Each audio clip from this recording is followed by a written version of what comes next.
وَإِذْ قُلْنَا لِلْمَلَائِكَةِ اسْجُدُوا لِآدَمَ فَسَجَدُوا إِلَّا إِبْلِيسَ أَبَى وَاسْتَكْبَرَ وَكَانَ مِنَ الْكَافِرِينَ।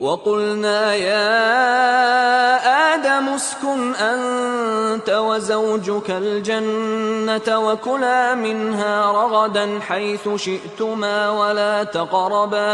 ولا تقربا هذه الشجرة فتكونا من الظالمين।